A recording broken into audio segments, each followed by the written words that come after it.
so this is where we ended up.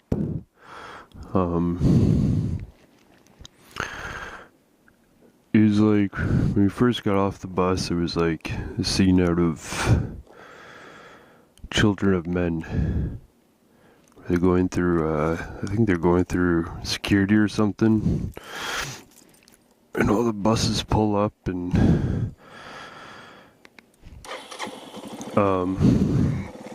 yeah, when all the buses pull up,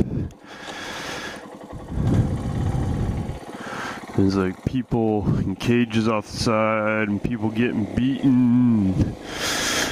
They're not really sure what's happening. It's the same exact scene, man. Same exact scene. Just buses and buses of people. Just buses of people. I think they arrested 800. No, 800, something like that. So yeah, it's busload after busload kept coming in.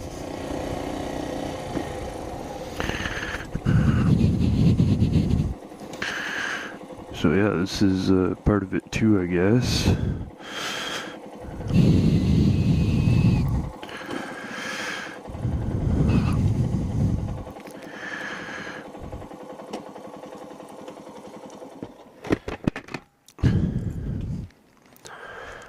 So, yeah, it's a crazy thing to see.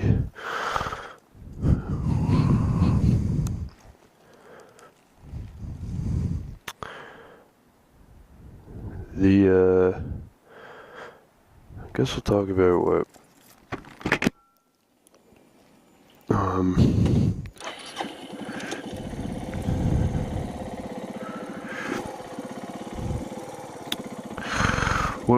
what it was like inside.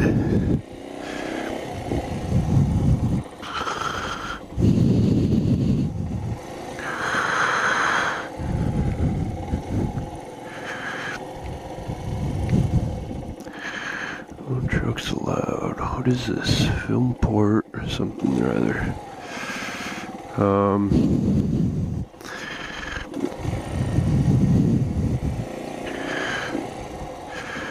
Yeah,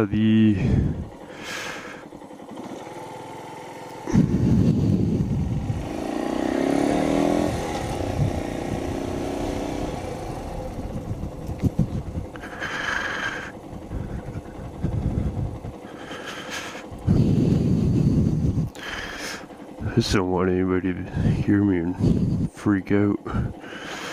Call the old Cabriolas. The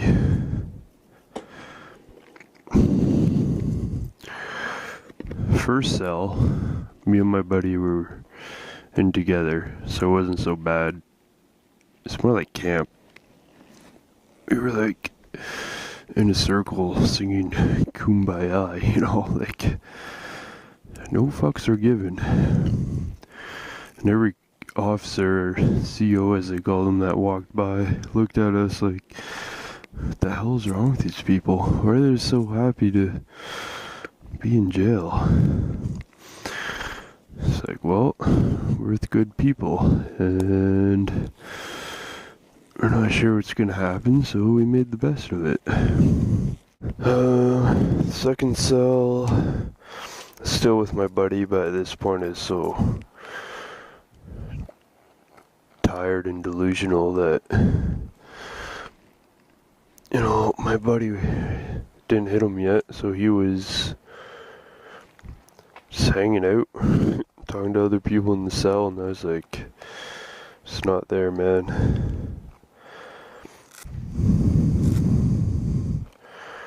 Third cell,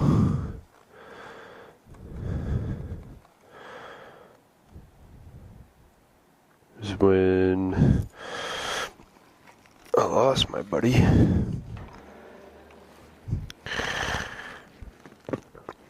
And we were in separate cells by this point. Yeah, I know where he was, so The only thing I screamed was, Phil, Phil, Phil. No response, so I didn't know where the hell my buddy was. I was with all these strangers and in a very tiny cell. The third cell was most interesting because that's when I started getting delusional.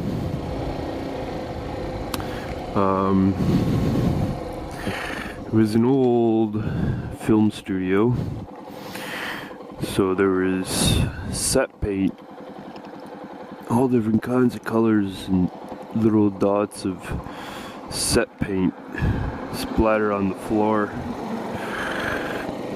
And I sat there on their tiny bench they gave us. Thank God they gave us a bench. And I stared at the floor for about 2 hours, and the set paint started making shapes on the ground. So hungry and dehydrated and delusional, lack of sleep and all that stuff.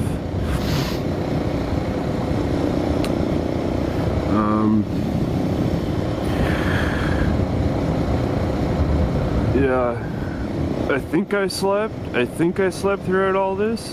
I'm not sure. Maybe I got 2 hours out of it. I don't really know.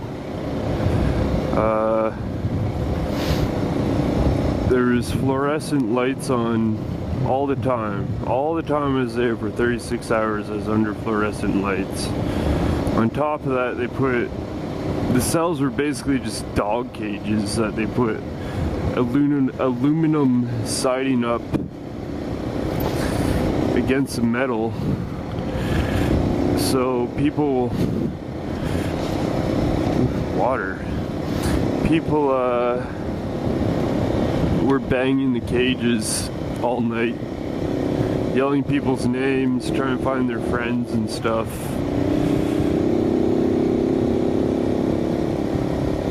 So sleep was just not there, impossible.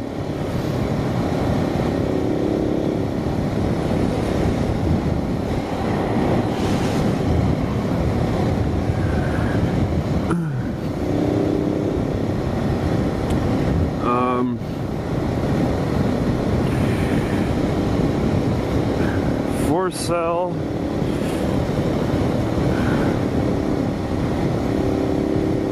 Before the fourth cell, I got my one phone call, which was to I forget the name of the people, but they basically help people that got put in jail out that can't afford a lawyer or don't have a lawyer. I called them and they told me just to hang tight and I'll be out soon, and I was asking them where exactly I was, and well, it looks like outside, and all they said was, well, there's protests outside the jail, so they're not releasing anybody right now.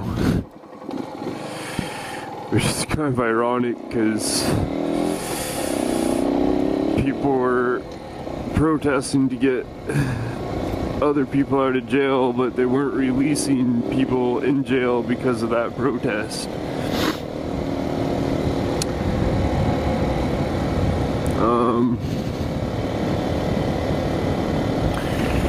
And then I walked into this room where they read me my rights. Anything you do and say will be held against you in court and all that bullshit.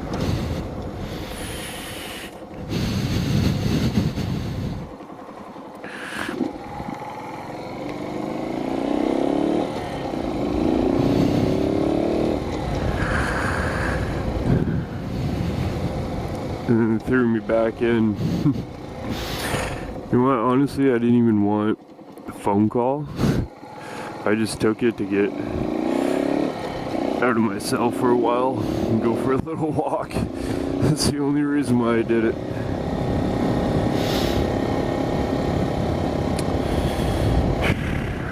The last cell is basically a holding cell before you got released, so No benches, no washrooms, none of that. We were only in there for not even that long, 10-15 minutes. And then they released me. And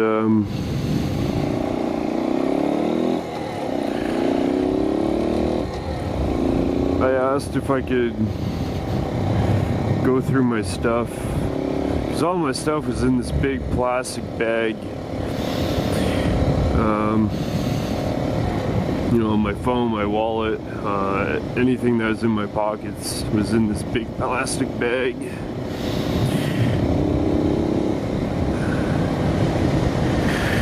And yeah, I asked to go through it, and they're like, if you have any problem, call this number, and all this bullshit. It's like, well, why don't I just go through it now, and if I'm missing something, it's probably going to be here still, so whatever.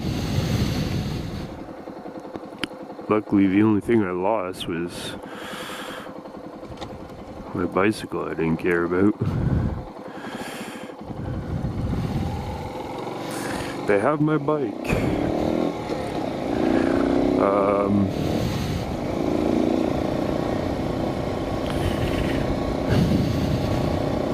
Yeah, and then I walked out and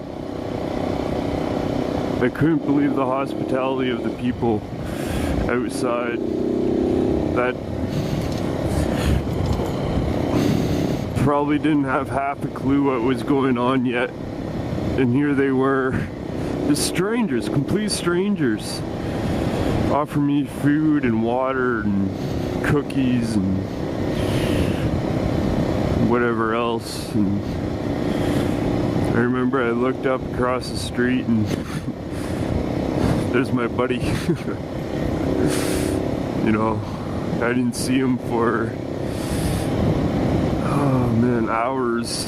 I didn't know where he was, and he didn't know where I was, and there he was across the street. Phil!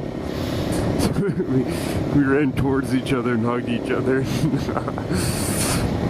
Yeah. And these two guys came by with their car and offered us a ride home and gave us a ride home. Like, how awesome is that? Like, how awesome is that community?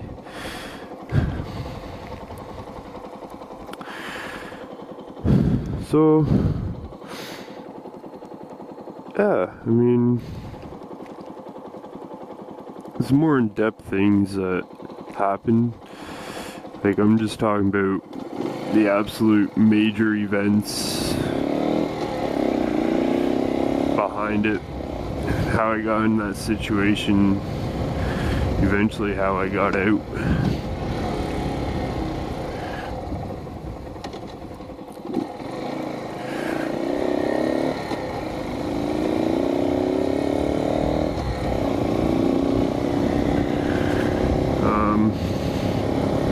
Yeah, it's a crazy story, you know.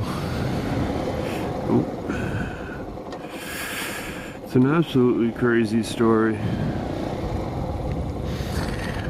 But that's my G20 story.